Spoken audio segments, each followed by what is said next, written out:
Baik teman-teman sekalian, kembali kita lanjutkan kajian kitab kita dari kitab Ad-Da' wa Dawa, penyakit dan obatnya, karya Imam Ibnu Qayyim Al-Jauziyah rahimahullahu taala alaih.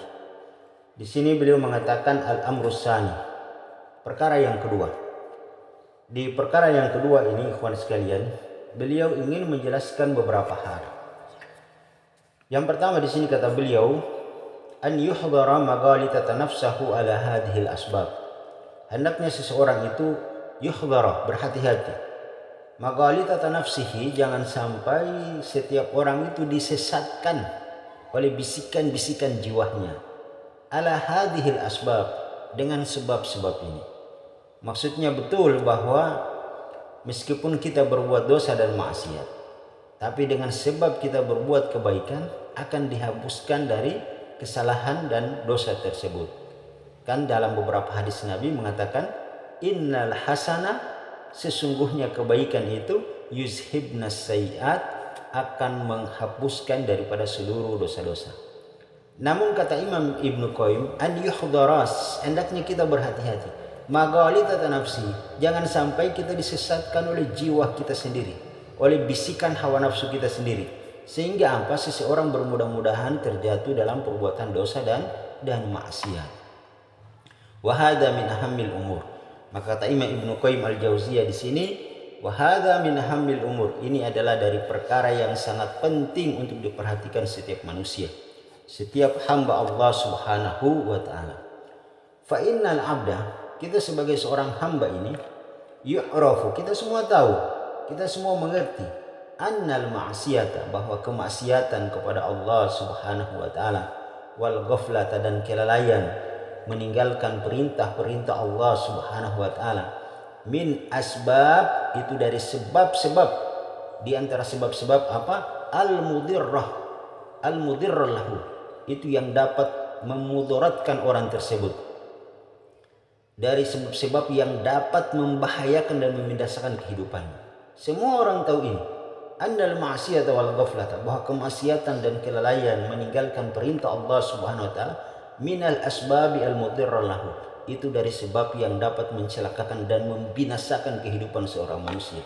Fid dunyahu, akan membinasakan, menghancurkan kehidupan dunianya, wa akhiratihi, dan kehidupan akhiratnya. Wala buddha, dan meski akan terjadi seperti itu.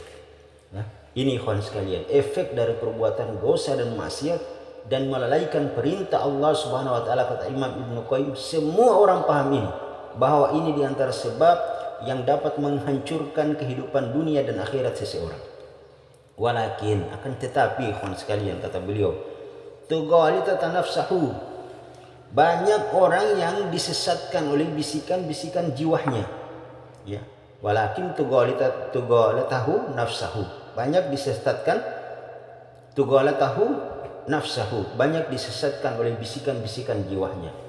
Bil ittikali ala afillah, ya, dia bersandar kepada maaf dari Allah Subhanahu wa taala, wa maghfiratuhu taratan, dan bersandar kepada ampunan Allah Subhanahu wa taala semata. Ya, karena ada orang berkata seperti ini terkadang, tidak apa-apa berbuat dosa dan maksiat, tidak mengapa, kan Allah Maha Pemaaf dan Maha Pengampun, ya. Dikatakan bahwasanya la taqnatu min rahmatillah, janganlah kalian berputus asa dari rahmat Allah Subhanahu wa taala. Betul, ayat ini betul. Tapi ikhwan sekalian, bukan berarti kita terus-menerus tenggelam dalam perbuatan dosa dan maksiat, ya. Karena yang dikatakan bahwasanya ketika seseorang terjatuh dalam perbuatan dosa, apalagi itu adalah bentuknya dosa yang sangat besar, maka hamba tersebut dia harus bertaubat kepada Allah Subhanahu wa taala. Kemudian yang kedua, dia berjanji dan bersungguh-sungguh tidak akan terulang terjatuh dalam perbuatan dosa dan maksiat tersebut kembali. Itu kan syarat taubat, ya. Ada beberapa syarat taubat. Betul, Allah Maha Pengampun, Allah Maha Pemaaf, mengampunkan segala dosa dan kemaksiatan. Tapi bukan berarti kita bermudah-mudahan terus-menerus terjatuh dalam setiap perbuatan dosa dan maksiat. Ini kekeliruan, kata Imam Ibnu Qayyim Al-Jauziyah rahimahullahu taala alaih. Atau juga kata beliau, wa bitaswifi bitaubah, ada orang wabit taswifi bit taubah, ada orang menunda-nunda taubat, ya. Tidak apa-apa berbuat dosa dan maksiat, nanti juga taubat, kan masih muda, ya, umur masih panjang. Nauzubillah. Kita ini ikhwan sekalian tidak tahu, ya, ujung dari kehidupan kita ini kita tidak tahu. Ya, kemungkinan kita lagi dalam berbuat dosa dan maksiat kepada Allah Subhanahu wa taala, tiba-tiba kematian datang menjemput kita. Kita belum sempat bertaubat, kita belum sempat menyesali perbuatan dosa dan kemaksiatan kita kepada Allah Subhanahu wa taala. Akibat apa? Wabit taswifi bit taubah, kita terlalu menunda-nunda bertaubat kepada Allah Subhanahu wa taala dari segala bentuk perbuatan dosa dan maksiat. Kata beliau Imam Ibnu Qayyim Al-Jauziyah rahimahullah. Kemudian kata beliau juga wabil istighfari bil lisani taratan. Ada juga orang berbuat dosa dan kemaksiatan wal istighfari bil lisani taratan. Maka dia mengatakan, nanti juga bisa beristighfar bil lisani, dengan lisan, taratan. Kan dengan melakukan istighfar dosa akan diampuni oleh Allah Subhanahu wa taala. Betul, banyak hadis-hadis Nabi yang mengatakan seperti ini. Barang siapa yang beristighfar dalam sehari dan semalam 100 kali, maka akan diampunkan kesalahan dan dosa-dosanya. Tapi di situ ikhwan sekalian diperselisihkan di tengah-tengah para ulama. Ada yang mengatakan seorang dia berbuat dosa, kemudian dia beristighfar kepada Allah, akan diampunkan dosanya kalau itu dosa yang kecil. Namun kalau itu dosa yang besar, tidak ada cara dari seseorang menghapus dosa yang besar kecuali dia bertaubat kepada Allah Subhanahu wa taala, menyatakan janji kepada Allah tidak lagi mengulangi perbuatan dosa tersebut. Ini ya ikhwan sekalian. Wa bi fi'li mandubati taratan. Atau juga ada orang yang melakukan amalan-amalan sunnah, ya. Ada, ini banyak memang hadis-hadis yang menunjukkan bahwa amalan sunnah itu terkadang dia menghapuskan dosa setahun yang lalu dan menghapuskan dosa setahun yang akan datang, ya. Ini memang ada dalil-dalil yang seperti itu. Tapi ini juga keliru. Nanti dia akan meremehkan perbuatan-perbuatan dosa. Wa bil ilmi taratan. Terkadang juga dengan ilmu. Ya, dengan ilmu maksudnya ada orang yang baru mengetahui 1-2 hadis, 1-2 dalil yang menunjukkan terkait dengan keutamaan ampunan dan rahmat Allah Subhanahu wa taala, ayat-ayat Al-Qur'an. Kemudian dia berdalil dengan dalil-dalil tersebut. Ya. Baik dari Al-Qur'an maupun dari hadis-hadis Nabi sallallahu alaihi wasallam. Dengan ilmu yang dia ketahui, sehingga ini dia jadikan sebagai landasan dalil untuk dia bermudah-mudahan bermaksiat kepada Allah Subhanahu wa taala. Ini juga keliru kata beliau. Atau wabil ihtijaj bil qadri taratan. Atau ada juga orang yang bil ihtijaj, dia berhujjah bil qadar, dengan kadar, taratan, semata. Maksudnya ketika dia berbuat dosa dan kemaksiatan, dia mengatakan, ini sudah takdir Allah bagi saya. Memang Allah sudah mentakdirkan saya menjadi seorang pelaku maksiat, pelaku dosa dan maksiat. Kalau Allah takdirkan saya berbuat baik, maka saya berbuat baik. Kalau saya berbuat dosa, ini karena semata takdir Allah Subhanahu wa taala. Orang ini kata Imam Ibnu Qayyim, dia berdalil dengan takdir Allah Subhanahu wa taala. Ini juga ada orang yang keliru. Ini juga dari bentuk manusia-manusia yang keliru. Wabil ihtijaji bil ashbahi wan nadara'i taratan. Atau juga dia berhujjah bil ashbahi wan nadara'i taratan. Ya, dengan orang-orang yang asbah, yang serupa, wan nadharai, atau dia melihat taratan, ada orang yang berbuat dosa dan maksiat, dia melihat orang berbuat dosa dan maksiat, kemudian dia mengatakan, kan banyak juga yang berbuat dosa dan maksiat, mereka juga kok banyak, bukan cuma saya sendirian yang berbuat dosa dan maksiat tersebut, ada kawan saya, ada teman saya. Dia jadikan dalil teman-temannya, orang-orang yang di sekitarnya yang berbuat dosa dan maksiat, yang dia lihat itu dijadikan dalil sebagai patokan sehingga dia mengikuti mereka. Nauzubillah. Ini juga orang-orang yang keliru ikhwan sekalian. Atau kata beliau, wabil iktida'i bil akabiri taratan ukhra. Atau juga dengan dia mengikuti bil akabiri, dari orang-orang yang sudah senior, yang sudah tua, ya. Dia saja sudah tua, ya, sudah umurnya 50 tahun, 60 tahun masih berbuat dosa. Apalagi saya yang masih muda, yang masih usia misalnya belasan tahun, 20 tahunan, 30 tahunan. kan saya masih panjang umur saya. Dia saja yang sudah tua masih berbuat dosa. Apalagi saya masih muda. Nikmati hidup dulu, nikmati masa muda. Nauzubillah, ini kita ikhwan sekalian sekali lagi bahwa kematian itu tidak memandang usia. Ya, anak kecil, bayi, anak kecil, remaja, pemuda, orang tua, kakek-kakek. Kapan ketika Allah Subhanahu wa taala tetapkan ajalnya, maka tidak memandang umur dan usia. Ya, ini ikhwan sekalian. Sekali lagi yang kita khawatirkan ketika Allah Subhanahu wa taala menjemput ajal kita dalam kondisi kita bermaksiat kepada Allah Subhanahu wa taala, kita belum sempat bertaubat kepada Allah, melakukan perkara-perkara kebaikan yang menjadi bekal kita di kehidupan akhirat kelak. Ini ikhwan sekalian.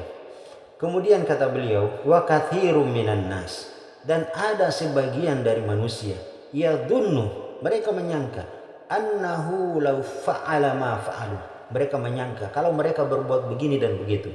Tsumma qala, kemudian dia berkata astaghfirullah, saya beristighfar, dia memohon ampun kepada Allah Subhanahu wa taala. Dia berbuat dosa ini dan itu, kemudian dia mengucapkan astaghfirullah, saya memohon ampun dan bertaubat kepada Allah Subhanahu wa taala. Dzalu athara zambihi, maka akan hilang seluruh pengaruh-pengaruh dosa tersebut. Maksudnya tidak lagi tersisa dari dosanya. Ada orang yang menyangka seperti itu, kata Imam Ibnu Qayyim. Wa raha hada bihaza, dan selesai urusan. Tidak ada lagi urusan dengan dosanya karena dia sudah beristighfar kepada Allah Subhanahu wa taala. Ada orang yang menyangka seperti ini, kata Imam Ibnu Qayyim Al-Jauziyah rahimahullah. Dan di sini kemudian ikhwan sekalian, kata beliau, wa qala li rajulin, ada seorang laki-laki yang berkata kepadaku, muntasibina ilal fikih, orang ini datang kepadaku muntasibina ilal fikih, dia sedikit memahami terkait dengan ilmu fikih. Dia berkata kepada Imam Ibnu Qayyim begini, ana af'alu, saya akan melakukan, ma af'alu, apa yang aku lakukan. Maksudnya dia ingin berbuat dosa semau dan sekehendak dia.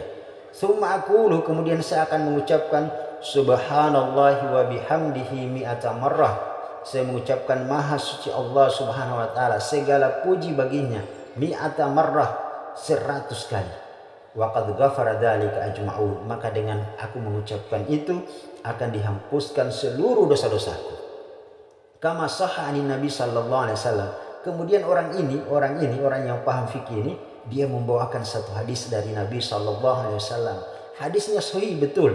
Annahu qala, di mana Nabi sallallahu alaihi wasallam bersabda, man qala fi yaumin, barang siapa yang dalam satu hari dia mengucapkan subhanallahi wa bihamdihi, maha suci Allah Subhanahu wa taala dan segala puji baginya, mi'ata marratin, dia ucapkan ini 100 kali, khattat anhu khatayahu, maka akan dihapuskan anhu khatayahu, darinya seluruh dosa-dosa dan kesalahannya, walau kanat mislu zabadil bahr, walaupun dia berbuat dosa sebanyak buih yang ada di lautan. Zabadil bahar itu sebanyak buih yang ada di lautan. Orang ini dia paham dengan hadis ini, dia bawakan hadis ini, kata Imam Ibnu Qayyim. Ada orang yang datang kepadaku membawakan hadis ini, dalil ini, ya, bahwa sebesar apapun dosa yang dia kerjakan, cukup dia mengucapkan subhanallah wa bihamdihi 100 kali, maka akan dihapuskan seluruh dosa-dosanya, meskipun itu dosanya sebanyak buih yang ada di lautan. Kata Imam Ibnu Qayyim kemudian melanjutkan, wa qala li ukhra, ada lagi orang yang ada lagi orang yang berkata kepadaku, min ahlil Makkah, orang ini dari penduduk kota Mekah. Kata penduduk kota Mekah ini, mereka mengatakan begini, nahnu ahaduna, sesungguhnya kami, salah seorang dari kami penduduk Mekah ini, idza fa'ala ma fa'ala, jika melakukan dosa begini dan begitu, tsumma tasala, kemudian kami mandi, wa tawafa bil baiti, kemudian kami melakukan tawaf di Baitullah, usbu'an, 7 kali tawaf, wa qad muhya anhu dzalika, maka akan dihapuskan seluruh dosa-dosa kami. Masya Allah ya, orang penduduk ahli Mekah, mereka berada di Baitullah, dengan tawaf mereka menyangka bahwa itu akan menghapuskan seluruh dosa-dosa mereka. Semua nanti akan dibantah oleh Imam Ibnu Qayyim Al-Jauziyah rahimahullah terkait dengan seluruh ucapan-ucapan mereka ini. Kemudian kata beliau, wa qala li akhar, ada lagi orang yang berkata kepadaku, qad sahhan Nabi sallallahu alaihi wasallam, orang ini datang kepadaku membawakan kepada aku satu hadis dari Nabi sallallahu alaihi wasallam. Hadisnya sahih. Annahu qala, di mana Nabi sallallahu alaihi wasallam bersabda, aznaba abdu zamban. Ya, aznaba abdu zamban. Telah berbuat dosa dari hamba-hambaku. Ada sebagian orang telah terjatuh dalam perbuatan dosa. Faqala, kemudian orang yang terjatuh dalam perbuatan dosa tadi berkata, ayyu rabbi, wahai Rabbku. Ya, dia datang mengaduhkan penyesalannya dari perbuatan dosa yang dia lakukan. Asabtu zamban, saya telah tertimpa satu dosa. Faghafarahu li, maka ampunilah dosaku tersebut wahai ya Allah. Faghafara lahu, maka Allah ampunkan dosanya. Thumma makasa masya Allah, kemudian berlalu beberapa waktu dari orang ini berlalu kehidupan dia. Thumma aznaba zamban, kemudian dia terjatuh lagi dalam perbuatan dosa yang kedua. Akhir faqala, kemudian dia berkata, ayyu rabbi, wahai Rabbku, asabtu zamban, saya telah terjatuh lagi dalam perbuatan dosa. Faghafara li, maka ampunilah aku. Faghafara lahu, maka Allah akan mengampuni dosanya. Ini hadis Nabi ya, ikhwan sekalian. Dibawakan oleh orang yang datang kepada Imam Ibnu Qayyim al-Jauziyah rahimahullahu ta'ala alaih. Dalilnya betul, tapi nanti akan dibantah oleh beliau. Thumma makatha masya Allah, kemudian berlalu beberapa waktu dari kehidupan orang ini. Thumma aznaba zamban, kemudian terjatuh lagi dalam perbuatan dosa yang ketiga. Faqala, kemudian dia berkata, ayyu rabbi, wahai Rabbku, asabtu zamban, saya telah berbuat dosa lagi. Faghafarahu li, maka ampunilah kepadaku dosa itu.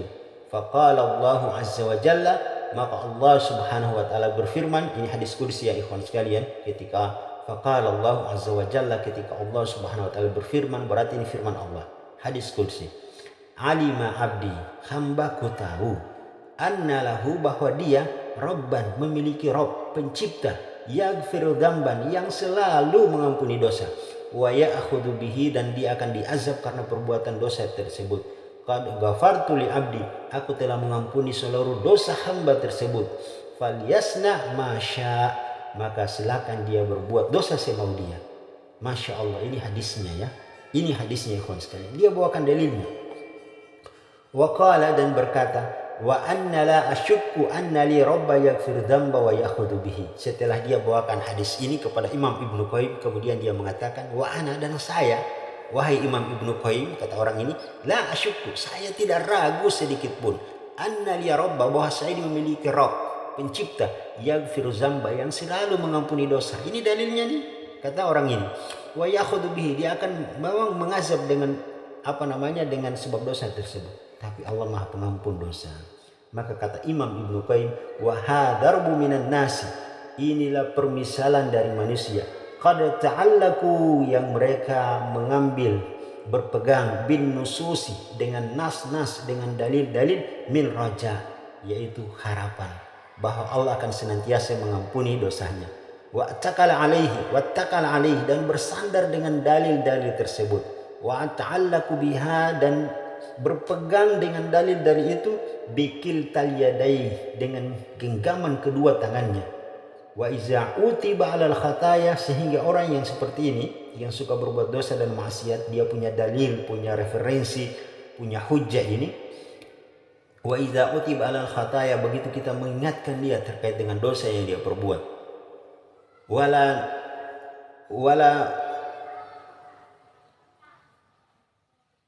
Wal inhimaki fiha, dan tenggelamnya dia dalam perbuatan dosa dia tersebut. Saradalaka ma yahfaduhu minas sa'ati rahmatillah, maka dia akan membawakan kepadamu dalil-dalil yang dia hafal, ya, dalil-dalil yang dia telah hafalkan, min sa'ati rahmatillah, tentang luasnya rahmat Allah subhanahu wa ta'ala, wa magfiratuhu, dan luasnya ampunan Allah subhanahu wa ta'ala. Dia akan bawakan dalil-dalil ini. Wa nususur roja, dan dalil-dalil terkait dengan roja. Roja itu maksudnya gini, kita tidak boleh berputus asa dari rahmat dan ampunan Allah subhanahu wa ta'ala. Sebagaimana firman Allah subhanahu wa ta'ala dalam Al-Quran, la taqnatu min rahmatillah, janganlah kalian berputus asa dari rahmat Allah subhanahu wa ta'ala. Innahu yaghfiruz dzunuba jami'a, sesungguhnya Allah Maha mengampuni seluruh dosa. Dia bawakan misalnya dalil-dalil yang seperti ini. Wal juhal, maka orang yang bodoh seperti ini, kata Imam Ibnu Qayyim, min hadza darbu minan nasi fi hadzal bab. Orang yang bodoh seperti ini adalah dari golongan manusia-manusia yang garaibu ajaib, yang kehidupannya itu sangat aneh, membingungkan dan ajaib. Ya, ini sangat membingungkan dan sangat ajaib. Jadi ikhwan sekalian, kata Imam Ibnu Qayyim, orang-orang yang seperti ini telah disesatkan di atas kebodohan mereka sendiri. Ya, mereka salah memahami, terlalu bermudah-mudahan dengan perbuatan dosa dan maksiat. Dan perbuatan mereka ini, kata Imam Ibnu Qayyim, tidak pernah didahului satu orang pun setelah kehidupan Nabi SAW, para sahabat, para tabiin, para tabi-tabiin, dan ulama setelah mereka tidak pernah berpikiran sebagaimana yang mereka ucapkan dengan ucapan-ucapan yang sedemikian banyaknya dibawakan dalil-dalil. Dijadikan dalil-dalil ini, alasan ini, hujah ini sebagai dalil untuk mereka bermudah-mudahan terjatuh di dalam perbuatan dosa dan maksiat. Maka kata Imam Ibnu Qayyim, wa hadzarbu minan nas, inilah permisalan dari manusia yang bodoh, yang jahil, ya, yang kehidupan mereka itu garaibu ajaib, sangat aneh dan membingungkan. Karena apa? Terlalu meremehkan perbuatan dosa-dosa dan kemaksiatan. Ikhwan sekalian, kitab Ad-Da'wah ini banyak hikmah dan pelajaran yang bisa kita ambil. Dari yang pertama kita jelaskan sampai hari ini, Masya Allah, bagaimana Imam Ibnu Qayyim seakan-akan ingin mengobati daripada penyakit yang ada di dalam hati kita. Karena ini bisikan-bisikan seperti ini juga bagian dari penyakit yang ada di dalam hati. Jiwa kita ini selalu membisikkan kita untuk selalu berbuat dosa dan maksiat. Dan ini adalah penyakit yang sangat berbahaya. Kalau penyakit itu ikhwan sekalian menyerang daripada hati seseorang, kalbu seseorang, maka itu akan menghancurkan kehidupan dunia dan akhirat dia. Ikhwan sekalian, kalau hanya tubuh kita yang sakit, kita sakit kepala, sakit gigi, atau yang semisalnya jasmani kita sakit, itu akan menghancurkan hanya sendi-sendi kehidupan dunia kita. Tapi kalau seseorang sudah sakit hatinya, maka itu akan menghancurkan seluruh sendi-sendi kehidupan dunia dan akhiratnya, na'udzubillah. Maka inilah ada wadawa, penyakit dan obatnya datang untuk mengobati penyakit yang ada di dalam dada dan penyakit yang ada di jasmani kita. Semoga bermanfaat. Insya Allah kita akan lanjut pada pertemuan yang akan datang. Semoga bermanfaat. Subhanakallahumma wa bihamdika asyhadu an la ilaha illa anta astaghfiruka wa atubu ilaik. Assalamualaikum warahmatullahi wabarakatuh.